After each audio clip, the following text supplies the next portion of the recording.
let me show you what's going on in our small county. People keep saying this and that about county economies, so I'll show you what it's really like. Right now, I'm in the center of our county, and you can see rows of closed shops. Everything here is either shut down, for rent, or being sold off. Take a look across the street too. It's the same story. Rows of closed, failed, or sublet stores. The economy is struggling, especially in smaller counties like ours. Many people think small towns might still have potential, that moving things from big cities to small towns could work. But the reality is, under today's economic pressures, everyone's tightening their wallets, and physical stores are basically all shutting down. Counties and county-level cities form the backbone of China's urban structure. Over recent years, however, these areas are gradually shrinking, with many predicted to eventually disappear. This has sparked an online discussion for nearly 3 years, pointing out signs of collapse, population loss, crumbling finances, plummeting property prices, and stalled public services. A popular online article even stated, "In our lifetimes, we may witness a wave of county-level cities disappear entirely." Official data in China shows over 70% of counties have seen population declines over the past decade, with a significant portion concentrated in the central and western regions of China. A recent study of 3,000 counties revealed a startling trend. From 2010 to 2020, 1,676 counties, around 80%, saw population outflows, a 14% increase over the previous decade. Smaller, lower-tier cities are struggling the most. First- and second-tier cities have been less affected. The once thriving county storefronts, some passed down for generations, now sit empty. According to China Economic Weekly, the outlook is grim, with vacancy rates exceeding 50% in nearly 20 counties. Across Anhui Province, Hunan Province, and Gansu Province. Across China, for sale signs have taken over. It's not just rural areas that are struggling anymore. It's also county-level cities. In our county, with around 300,000 people, I'd say half have left. It's rare for anyone young and fit to stay here anymore. Those who do are mostly elderly or unwell. There's hardly any industry left, just a few places like a ceramics factory, a cement plant, and a small e-cigarette plant. The rest relies on agriculture, which is tough. Young people prefer to leave, which makes our county look so deserted. Beijing-based independent scholar Huai Sheng shared, "Friends from many small and mid-sized cities frequently reach out to me, especially those from Henan, where delayed and reduced salaries for civil servants have become common.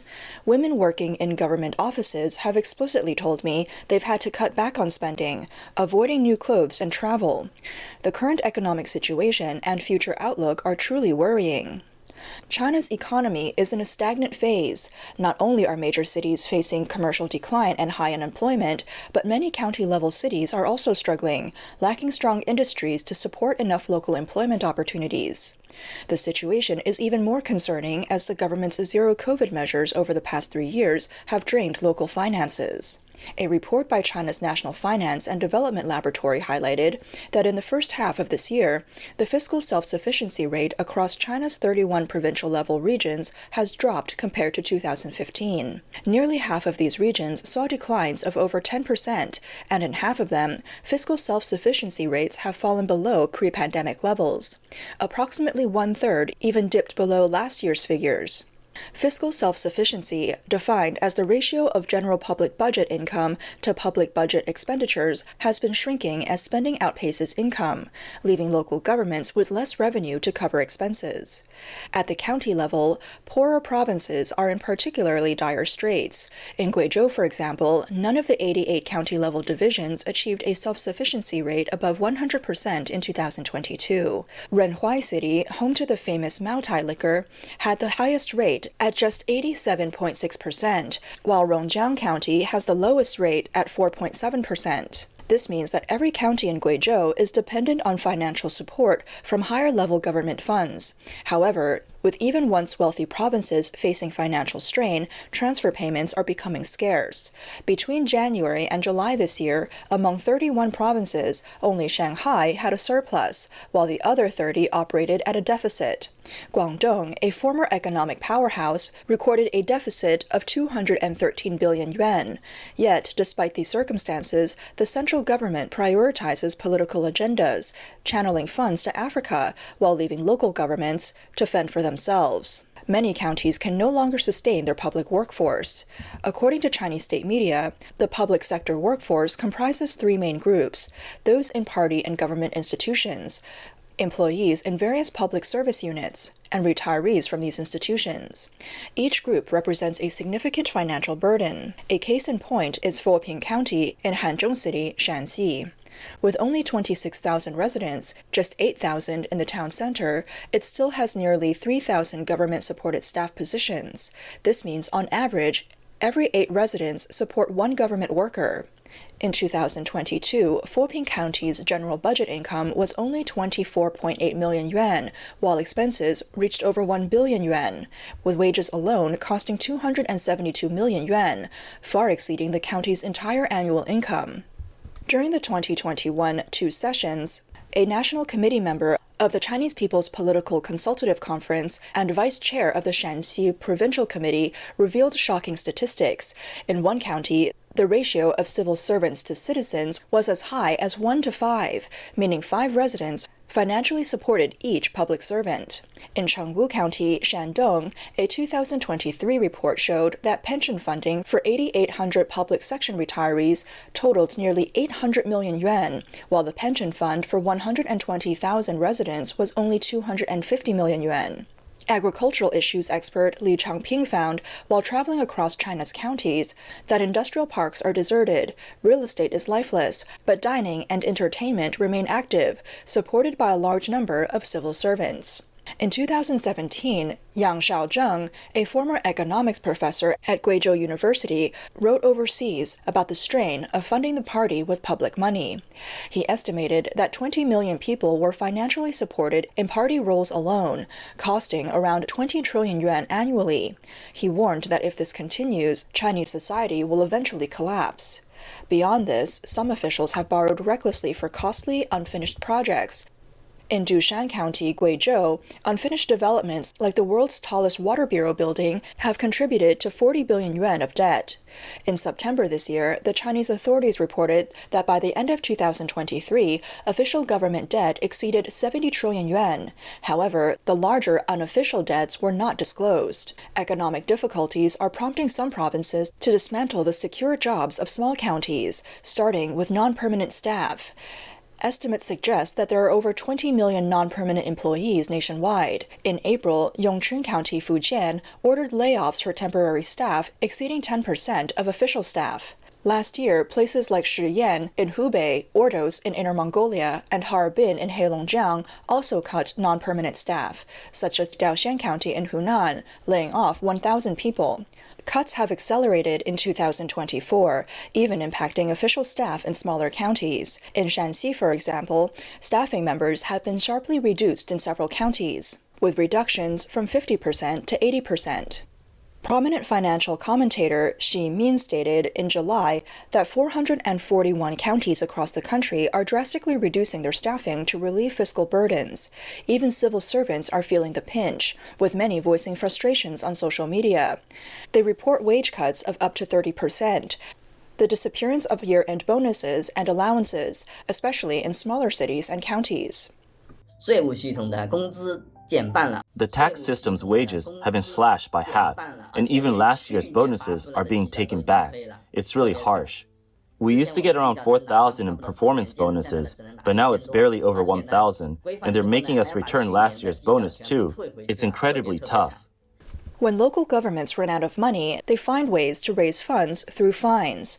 Data from the Ministry of Finance shows that, in the first 7 months of this year, non-tax revenues surged by 12%, with some local areas reporting a 26.5% increase in income from fines and confiscations. This year, the central government further expanded local fiscal powers, including allowing highway toll collection, which suggests that various fines will likely increase even more. While small counties that govern rural areas are on the decline, Chinese leader Xi Jinping is encouraging unemployed young people to go to the countryside. In the 1950s and 1970s, Mao Zedong launched the Down to the Countryside movement to disperse large numbers of unemployed youth from cities, viewed as a destabilizing force that could threaten the Communist Party's rule. Millions were sent to rural areas, which led to a generation facing hardship.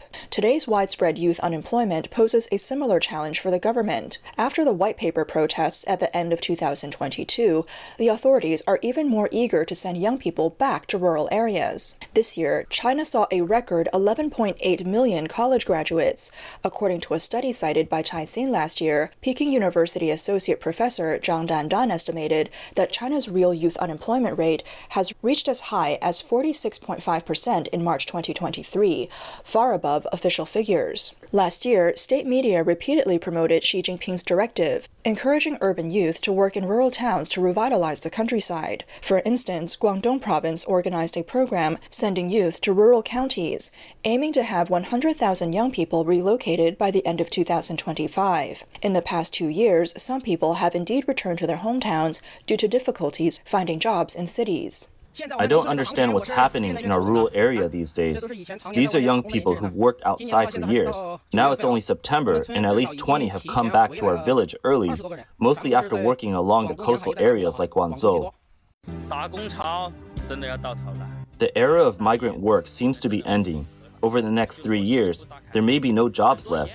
Companies have moved inland to places like Sichuan, and finding work will only get tougher each year.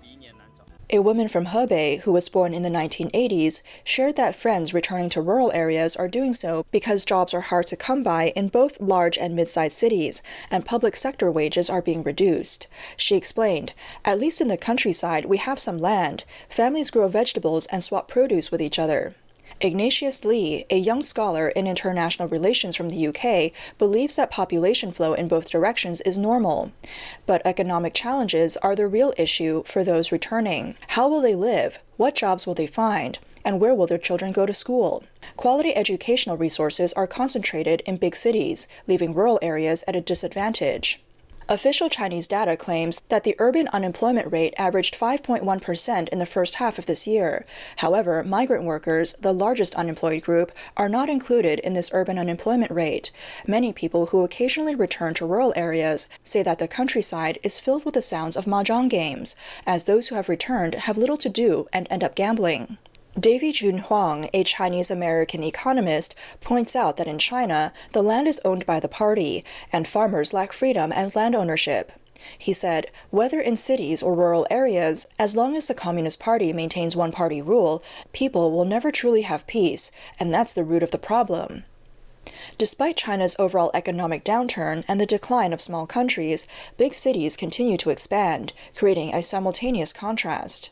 Take Guangdong province as an example. From 2010 to 2020, the resident population grew by over 20 million, with Shenzhen alone accounting for an increase of 13 million, contributing over 62% to the province's population growth. Meanwhile, around 80% of underdeveloped areas within Guangdong are experiencing population outflows. Major cities like Guangzhou, Shenzhen, Foshan, and Dongguan are drawing people from nearby counties, nearly draining them of residents. Behind this urban expansion is the Chinese government's influence, as it has pushed large-scale infrastructure projects and urbanization for years. In July, the government issued a document proposing a 5-year plan to stimulate domestic demand by encouraging urbanization of the rural migrant population. The plan calls for removing household registration restrictions for cities with less than 3 million residents, easing the rules for cities with populations between 3 and 5 million, and improving point-based systems in cities with over 5 million residents. It even encourages lifting annual caps on urban household registration. Since the founding of the People's Republic of China, the strict household registration system has controlled population movement, effectively excluding rural populations from welfare resources and relegating them to second-class status. While household registration reform has been a topic for decades, progress has stalled in recent years. Why the sudden push now? Legal scholar Yang Chun suggests that this new 5-year plan is, in a way, a forced measure similar to Deng Xiaoping's reform and opening up. After 3 years of strict COVID lockdowns and aggressive spending on international ventures, China's economy is depleted. Now, the government hopes to drive economic growth by attracting rural residents to cities to stimulate urban economies. Business professor Xie Tian at the University of South Carolina pointed out that China's urban economies are currently in decline, and the government is eager to find residents who can absorb the excess real estate in these cities. For many, however, the county is still a place of return. If countless counties collapse or disappear, home would be a place that you can never go back to.